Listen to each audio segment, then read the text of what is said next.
Hello student, আজকের পঞ্চম শ্রেণীর পরিবেশবিদ্যা প্রশ্নবিচিত্রার পরিবেশবিদ্যা সাবজেক্টের 12 নম্বর স্কুলটা সলভ করব। দেখো, একদম প্রথম প্রশ্ন, সূর্য থেকে পৃথিবীতে আলো আসতে সময় লাগে 8 মিনিট। এফপিও ছাপ থাকে জেলির শিশিতে। বৃষ্টি, ঝড় বৃষ্টি, বাতাসে ঠান্ডা গরম, এসবকে এক কথায় বলা হয় আবহাওয়া। জীবাশ্ম জ্বালানির উদাহরণ হলো, এটা হবে কয়লা। চন্দ্রগ্রহণ হয় পূর্ণিমা তিথিতে। 2 নম্বর দাগে প্রশ্ন দেখো, শর্ট প্রশ্ন, শূন্যস্থান পূরণ। সূর্যের পর পৃথিবীর সবচেয়ে কাছের নক্ষত্র হলো প্রক্সিমা সেন্টাউরি। তারপরের প্রশ্ন, তালপাতায় লেখা বইকে পুঁথি বলে। তারপরের প্রশ্ন, বিদ্যুৎ কেন্দ্রে পাখার মতো দেখতে একটি যন্ত্র থাকে, তাকে টারবাইন বলে। তারপরে ড্যাশ তারিখকে বিশ্ব বয়স্ক অবমাননা প্রতিরোধ দিবস বলা হয়। 15ই জুনকে বিশ্ব বয়স্ক অবমাননা প্রতিরোধ দিবস বলা হয়। টেলিস্কোপ তৈরি করেন গ্যালিলিও গ্যালিলি। এর পরের দাগের প্রশ্নে দেখো, 3 নম্বর প্রশ্ন, বাম স্তম্ভের সঙ্গে ডান স্তম্ভ মেলাও।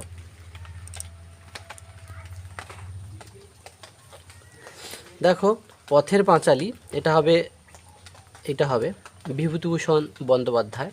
কয়লা খনি, দেখো গ মানে এটা হবে রানীগঞ্জ। সুমেকার লেভি, এটা হবে খ ধূমকেতু। জেব্রা ক্রসিং, সাদা কালো রাস্তা। মরুভূমির উদ্ভিদ, এটা হবে ফণিমনসা। তারপরে 4 দাগে দেখো, 2-1টি বাক্যে উত্তর দাও। 4 দাগের প্রশ্নগুলো দেখো, এই বিষয়টা আমি প্রত্যেকটা সেটে বলে যাচ্ছি। 2-1টি বাক্যে উত্তর দাও মানে তোমরা কিন্তু পুরো বাক্যে উত্তরটা লিখবে। যেমন এটাকে কেমন লিখবে বলে দিচ্ছি। সুনামি 2004 সালে হয়েছিল, হলো। শেষে কিন্তু জিজ্ঞাসা চিহ্ন দেবে না, উত্তর যখন লিখবে শেষে দাঁড়ি, হলো। তারপরে দেখো, পূর্বাভাস কাকে বলে। পূর্বাভাস কাকে বলে, এটা তোমাদের টেক্সট বই 161 পৃষ্ঠাতে বারবার রিপিট আসছে। দেখো, ঝড় বৃষ্টি, বাতাসের ঠান্ডা গরম, এই দেখো ঝড় বৃষ্টি, বাতাসের ঠান্ডা গরম, হাওয়ার গতি, এসবের অবস্থাকে একসঙ্গে বলে আবহাওয়া। আর এসব বিষয়ে আগে থেকে জানানোকে বলে পূর্বাভাস। ওকে। তারপরের প্রশ্ন দেখো, সূর্য, চাঁদ ও পৃথিবী কোথায় অবস্থান করলে সূর্যগ্রহণ হয়। সূর্য ও পৃথিবীর মাঝে চাঁদ অবস্থান করলে সূর্যগ্রহণ হয়। অধিক জনসংখ্যার একটি সমস্যা কি? খাদ্যের অভাব। মানে অধিক মানে প্রচুর জনসংখ্যা হলে খাদ্যের অভাব দেখা দিতে পারে, ওটাই আর কি, যে অধিক জনসংখ্যার একটি সমস্যা হলো খাদ্যের অভাব। মরাকোটাল কোন তিথিতে হয়? মরাকোটাল হয় অষ্টমী তিথিতে। ক্যাথিড্রাল কি? ক্যাথিড্রাল হলো বড় গির্জা। পৃথিবীকে প্রদক্ষিণ করতে চাঁদের সময় লাগে 29.5 দিন, বা লিখতে পারো 29.1/2 দিন। জয়েন্ট ভিডিওর পুরো নাম কি? এটা দেখো, তোমাদের রায়মার্টিনের বইতে 348 পেজে আছে। জয়েন্ট ভিডিওর সম্পূর্ণ নামটি হলো, দেখো এই যে তোমাদের দেখো জয়েন্ট ভিডিওর সম্পূর্ণ নামটি, একদম শেষের প্রশ্নটা দেখো, এই যে 5 নম্বর প্রশ্নটা, জয়েন্ট ভিডিওর বাংলা পরিভাষাটি কি? জয়েন্ট ভিডিওর বাংলা পরিভাষা যুগ্ম সমষ্টি উন্নয়ন আধিকারিক, হলো। তাহলে জয়েন্ট ভিডিওর পুরো নামটা কি? যুগ্ম সমষ্টি উন্নয়ন আধিকারিক। তারপরে দেখো, আয়লা 2009 সালে হয়েছিল।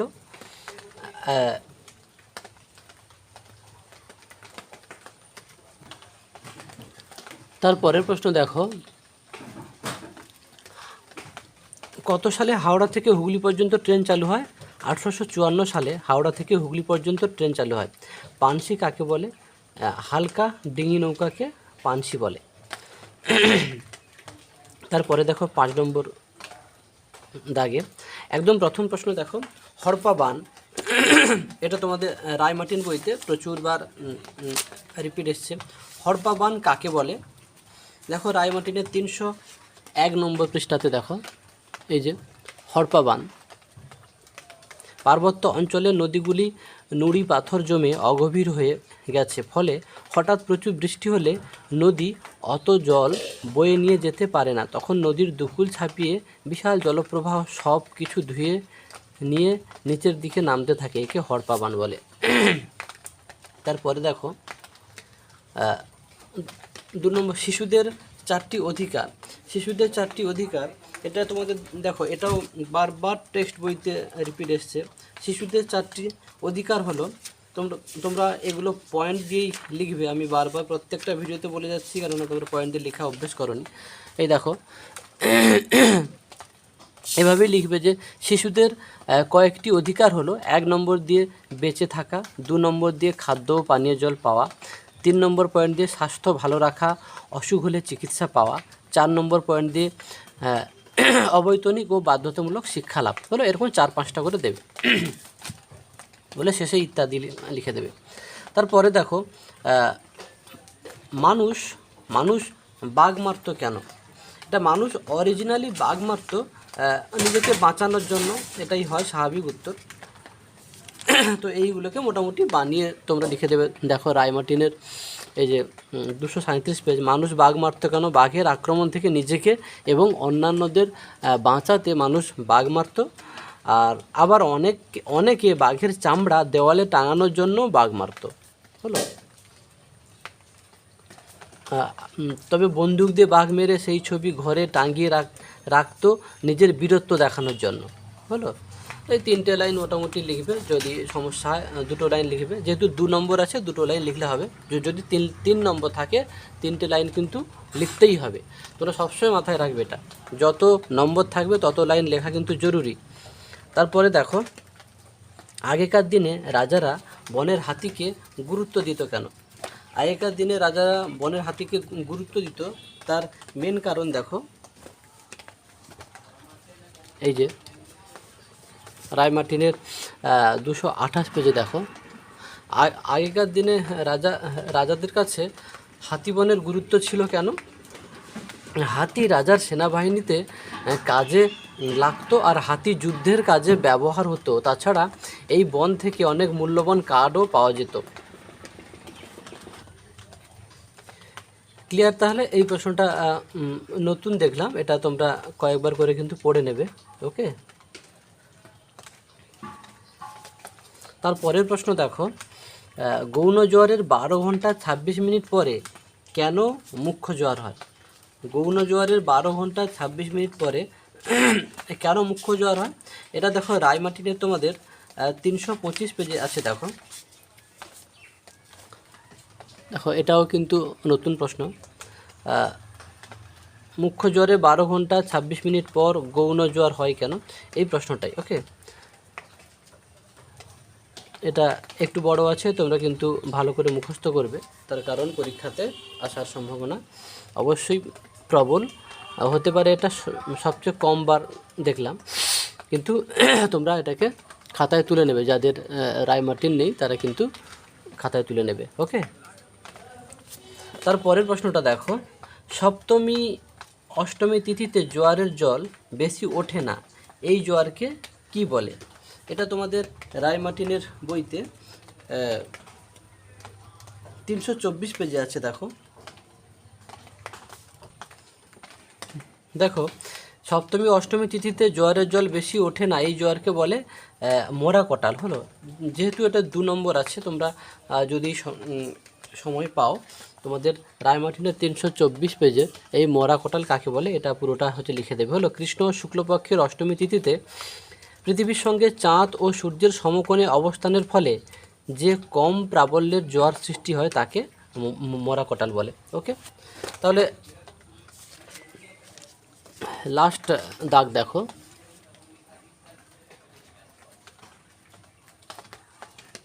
6 নম্বর দাগে দেখো, রাস্তায় চলাচলের সময় তোমাদের কি কি সতর্কতা অবলম্বন করা উচিত। এটা তোমাদের দেখো টেক্সট বইতে 150 পেজে। দেখো টেক্সট বইতে 150 পেজে তোমাদের বারবার বলেছিলাম উত্তরগুলো লেখার সময় এখন থেকে 1, 2, 3 এরকম পয়েন্ট করে লেখা অভ্যেস করবে। প্রত্যেকটা ভিডিওতে বারবার বলছি যাতে তোমাদের মাথায় এটা সেট হয়ে যায়। তোমরা লিখবে রাস্তায় বেরোলে, রাস্তায় চলার সময় যে যে সতর্কতা অবলম্বন করা উচিত সেগুলি হলো বলে 1 নম্বর দিয়ে গাড়িতে বসার সময় সিট বেল্ট ব্যবহার করা, এটা 1 নম্বর দেবে, এটাকে 2 নম্বর দেবে, এটাকে 3 নম্বর দেবে, ছোটো ছোটোগুলোকে আগে লিখে দেবে, তারপরে 4 নম্বর দিয়ে এগুলোর মধ্যে যে কোনো একটা লিখে দেবে। ওকে। সূর্যকে সকল শক্তির উৎস বলা হয় কেন? সূর্যকে সকল শক্তির উৎস বলা হয় তার কারণ, এটা তোমাদের রায়মার্টিনের 327 পেজে আছে। দেখো, সূর্যকে সকল শক্তির, দেখো এটাও কিন্তু দেখো, সূর্যকে সকল শক্তির উৎস বলা হয়, এই প্রশ্নটাও কিন্তু এতক্ষণ রিপিট হয়নি সম্ভবত। দেখো কিন্তু ভালো প্রশ্ন, এটা কিন্তু পরীক্ষা আসার সম্ভাবনা প্রবল। সূর্যকে সকল পৃথিবীর সমস্ত শক্তির উৎস সূর্য, বা সূর্যকে সকল শক্তির উৎস বলা হয় কেন, বা সৌরশক্তির গুরুত্ব, এই 3টে প্রশ্নই কিন্তু একই। এই প্রশ্নগুলোকে কিন্তু তোমরা পারলে খাতায় লিখে নেবে।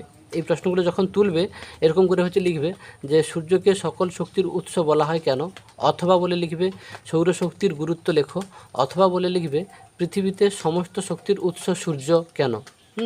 তাহলে খাতায় লিখে রাখলে এটা কিন্তু মাথায় তোমাদের থাকবে, নাহলে কিন্তু পরীক্ষা হলে মনে হবে যেন এটা অন্য প্রশ্নের উত্তর। যাই হোক, এগুলো সূর্যকে সকল শক্তির উৎস বলা হয় তার কারণ বলে 1, 2, 3, 4টে পয়েন্ট আপাতত সুন্দর করে লিখবে। তারপর শিক্ষিত মানুষকে কেন দেশের সম্পদ হিসেবে বিবেচনা করা হয়? শিক্ষিত মানুষকে দেশের সম্পদ বিবেচনা করা হয়, এটা তোমাদের রায়মার্টিনের দেখো 92 পেজ, 292 পেজ। দেখো, সত্যিকারের শিক্ষিত মানুষ দেশের সম্পদ, কারণ সত্যিকারের শিক্ষিত মানুষ দেশের সম্পদ কারণ তারা সমাজে অন্যের কথা ভাবেন ও বোঝেন, কাউকে ছোট মনে করেন না, কাউকে ঘৃণা করেন না এবং পরিবেশেরও যত্ন করেন। ওকে, খুব সহজ প্রশ্ন বানিয়ে লিখলে হবে। একজন বয়স্ক বা বয়স্কাকে কিভাবে তুমি সাহায্য ও সম্মান জানাতে পারো? এটা তোমাদের দেখো রায়মার্টিনের 347 পেজে আছে। দেখো, এটাও আগে হয়েছে। এই যে একজন বয়স্ক বা বয়স্কাকে তুমি কিভাবে সাহায্য ও সম্মান জানাতে পারো সেগুলো দেখো, এইভাবে ছক করে তুমি লিখে নেবে। হলো, তাকে তুমি কিভাবে সাহায্য করবে, তুমি শুধু পুরোগুলো লিখতে হবে না। হ্যাঁ, যদি বলে যে তার সমস্যাগুলি কী ডায়েটে, তখন আলাদা, নাহলে এই শেষেরটা শুধু লিখলে হবে। যে একজন বয়স্ক বা বয়স্কাকে আমি যেভাবে সাহায্য ও সম্মান জানাতে পারি সেগুলো হলো, 1 নম্বর দিয়ে আমি ওনার হাত ধরে হাঁটতে সাহায্য করতে পারি, 2 ওনার প্রয়োজনীয় লেখা আমি লিখে দিই। ক্লিয়ার? যদি বলে তার একজন বয়স্ক বা বয়স্কার সমস্যাগুলি কী, তখন কিন্তু এগুলো লিখতে হবে। হলো, এগুলো এটা প্রায় একই, শুধু পড়ে একটু ব্যাপারটা মাথায় লিখে নেবে, মানে মাথায় রেখে দেবে। তারপরে আছে অ্যাসিড বৃষ্টি কাকে বলে, এর প্রভাবগুলি, এটাও বারবার রিপিট এসছে, 250 পেজে আছে। দেখো, রায়মার্টিনের অ্যাসিড বৃষ্টি কাকে বলে এবং এর প্রভাব। দেখো, এই যে অ্যাসিড বৃষ্টি কাকে বলে, একদম প্রথম প্রশ্ন, বৃষ্টির জল বায়ুতে অবস্থিত বিভিন্ন বিষাক্ত গ্যাসের সঙ্গে মিশে অ্যাসিড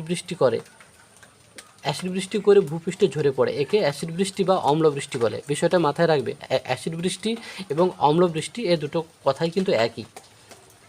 আচ্ছা, এর প্রভাব মানে অ্যাসিড বৃষ্টির ফলাফল বা অ্যাসিড বৃষ্টির ফলে কি হয়।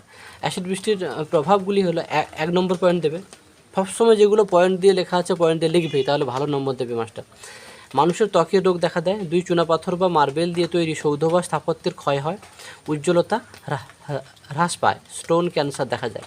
3 নম্বর গাছের পাতা কালো হয়ে যায়, যার ফলে অঙ্কুরোদ্গম ব্যাহত হয়। 4 নম্বর মাটির উর্বরতা হ্রাস পায়। 3 থেকে 4টে মুখস্থ করলেই যথেষ্ট।